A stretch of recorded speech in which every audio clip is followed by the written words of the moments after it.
Pelé, o rei do futebol. 6 horas marcou o quinto sinal. Hoje é 30 de dezembro de 2022, sexta-feira. O Pulo do Gato agora em rede para todo o Brasil, também pelo Facebook, pelo YouTube. E nós continuamos, é claro, a falar sobre o Pelé, contando um pouquinho de sua história, de sua carreira e repercussão no mundo inteiro da morte de Edson Arantes do Nascimento, que nasceu no dia 23 de outubro de 1940, na cidade de Três Corações, em Minas Gerais. O pai, João Ramos do Nascimento Dondinho, escolheu o nome do menino com a intenção de homenagear o inventor Thomas Edison. O gosto pelo futebol foi uma herança de família. João Ramos era centroavante e levava o filho para ver as partidas do Vasco da Gama de São Lourenço, cujo goleiro tinha o apelido de Bilé. Nas peladas nas ruas, algumas vezes, o menino ia para o gol e os amigos gritavam "Segura Bilé!" por causa do goleiro. O Bilé logo virou Pelé, nome pelo qual o rei ficou conhecido no mundo inteiro. O próprio Edson Arantes do Nascimento conta também as lembranças que tem daquele tempo. Havia um turco numa rua que nós jogávamos bola, um turco que vendia fazendas lá, e que ele não sabia direito falar, e ele dizia: Lé, eu não quero que jogue a bola aqui, Lé, é pra jogar com o pé, Lé, ou com a mão, Lé, e ficou assim, sabe? Nada vem dizer exatamente por que saiu o apelido Pelé. Eu gostaria de saber também a origem exata. Na verdade, é o apelido que me deu fama, que me deu dinheiro, que me deu muitas alegrias, tristeza também, mas foram bem menores. Mesmo o Pelé tinha dúvidas quanto ao nascimento do apelido. E não apenas o coitado do turco, referido por Pelé, era vítima de suas traquinagens. Em verdade, todos os moradores do quarteirão onde ele e os demais moleques jogavam bola viviam reclamando das vidraças quebradas pela bola chutada a esmo. Eu sempre fui moleque de rua. Todos os moleques eram de rua, mas eu acho que era o pior, né? Nós jogávamos uma rua, as ruas antigamente, as janelas eram mais ou menos baixas, bem grandes. E geralmente, quando a gente terminava o jogo, 4 ou 5 casas ficavam sem vidro, né? E chegou uma certa época que os moradores não deixavam jogar mais. A família de Pelé era suficientemente pobre para calçá-lo, ainda mais com par de chuteiras. Aliás, ele já era adolescente quando orgulhosamente calçou pela primeira vez uma chuteira que lhe foi presenteada pelo Bauru Atlético Clube da cidade de Bauru, para onde sua família havia se mudado. A primeira vez que eu pus a chuteira foi um torneio que teve lá, um torneio de infantil. E esse dia a minha equipe foi a campeã. Eu fui artilheiro, se não me engano, do torneio. Então deram uma volta comigo nas costas, em volta do estádio, foi no Campo do Baque esse jogo. E nessa volta começaram a jogar dinheiro. Eu não tenho certeza se foi 13 mil e pouco, eu não tenho certeza quanto que foi. Eu sei que eles iam apanhando o dinheiro, as notas, as moedas. E depois eu fui buscar na casa desse seu José. Esse seu José, ele era do time, eu me lembro que ele até me deu uma bronca, porque eu fiquei da manhã do torneio até as 9 horas da noite, foi a hora que ele chegou na casa dele. Eu estava sentado na porta esperando o dinheiro, né?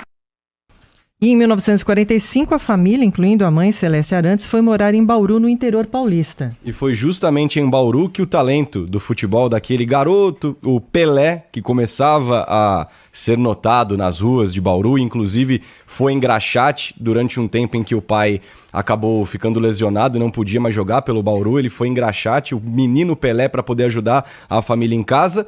O Pelé foi notado por Valdemar de Brito, um ex-jogador de futebol, e foi ele quem apresentou Pelé à diretoria do Santos Futebol Clube em 1956. Apesar de muito jovem, não demorou para estrear no time principal.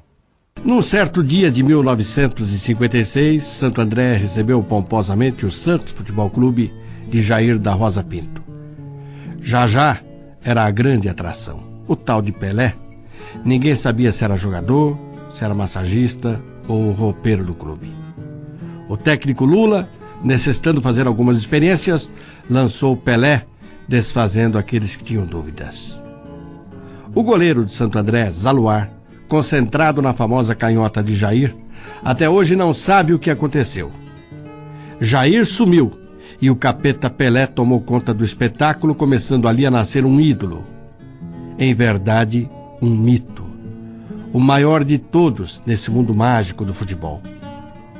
Bastaram alguns meses para que Vicente Fiola, o convocasse para a seleção brasileira e em 1958 na Suécia, não fosse ele em alguns jogos decisivos e não teríamos ido tão longe.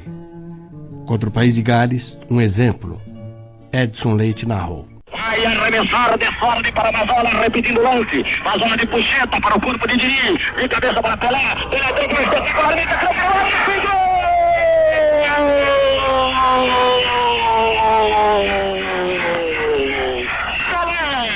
O arremesso foi para Mazola. Mazola de bicicleta, Didi. Didi a pé. Pelé dá uma meia puxeta. Engana o seu adversário espetacularmente. E rola a calota por baixo do corpo do arqueiro pela linha de fundo.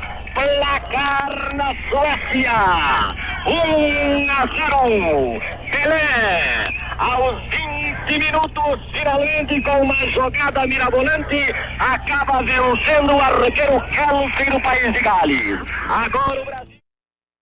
O primeiro time de Pelé foi o 7 de setembro, mas ele só começou a usar chuteiras quando se transferiu para o Ameriquinha. Em seguida ele recebeu então o convite para jogar no time infantil do Bauru Atlético Clube, o Baquinho. Foi campeão e artilheiro de todos os campeonatos que disputou pela equipe do interior paulista. Então aí as boas atuações chamaram a atenção de Valdemar de Brito, como o Lucas Herrero nos contou, através do trabalho do nosso jornalista Milton Parron, frente ao CEDOM, o Centro de Documentação e Memória da Rádio Bandeirantes. Mas lá em Bauru ainda, quando começou a história de Pelé no futebol, ele contou que fez uma promessa ao pai logo após a derrota do Brasil para o Uruguai na Copa de 50 no Maracanã. Ele viu o pai dele chorando muito e falou: "Chora não, pai." Nós estávamos brincando no quintal com os garotos lá de Bauru. Aí eu vi um silêncio, meu pai, os outros jogadores todos sentados lá, todo mundo triste. Aí eu falei: "Pô, o que que houve? O que que houve?" Meu pai falou assim: "Perdemos a Copa", tal, e começou a chorar. Aí eu falei assim: "Pai, perdemos a Copa, mas não faz mal, não se preocupe que eu vou ganhar uma Copa pro senhor." E não demorou muito a chegar, né? O primeiro título mundial do Pelé veio aos 17 anos e 249 dias. Ele detém mais esse recorde, um dos milhares de recordes do Pelé, o mais jovem campeão mundial da história. Ele acabou pagando essa promessa em 58, em 62 e em 1970. O Pelé já tinha se aposentado da seleção brasileira, não queria mais saber de Copa do Mundo, porque em 62 ele se machucou, o Amarildo entrou no lugar dele e ajudou o Garrincha e todo o esquadrão da seleção brasileira a conquistar o bicampeonato mundial no Chile. Aliás, a seleção brasileira até hoje detém esse bicampeonato mundial consecutivo, que nenhuma outra seleção conseguiu igualar depois do Brasil em 58 e 62. Aí em 66, o Pelé foi caçado na Copa do Mundo quando não tínhamos ainda o cartão vermelho, e ele se machucou, se lesionou novamente e não conseguiu terminar a Copa. Aí, depois de inúmeras atuações magistrais do craque, ele pensou: vou voltar para a seleção brasileira porque eu ainda não participei de uma Copa completa. Eu não consegui dar um título participando do primeiro ao último jogo, já que na primeira Copa do Mundo dele ele começou lesionado também e só entrou na terceira partida. Em 70, aí sim, a Copa do Rei do Futebol, a Copa de Pelé, com muitos gols, muitas assistências. Um deles, um tento famoso e grandioso na final contra a Itália. Gol de cabeça, uma das especialidades do Rei Pelé. Gol que aconteceu no dia 21 de junho de 1970 e Pedro Luiz narrou assim na Rádio Bandeirantes. Bola batida de Rivelino para Everaldo. Desce o time brasileiro com maior presença agora no campo de ataque. Bola largada para Tostão. Tostão tem à sua frente o lateral direito. Procura evitá-lo. Desce Rosato sobre ele. Vai cruzar na boca do gol. Subiu Paquete, cabeceou, devolveu para o outro lado. Paquete cobre bem o centro da área. Quando os centros do Brasil oferecem perigo para a cidadela de Albertotti. Preparou-se Tostão. Arremessou para arriba. Levantou de primeira. Ao Pelé. Cabeceou.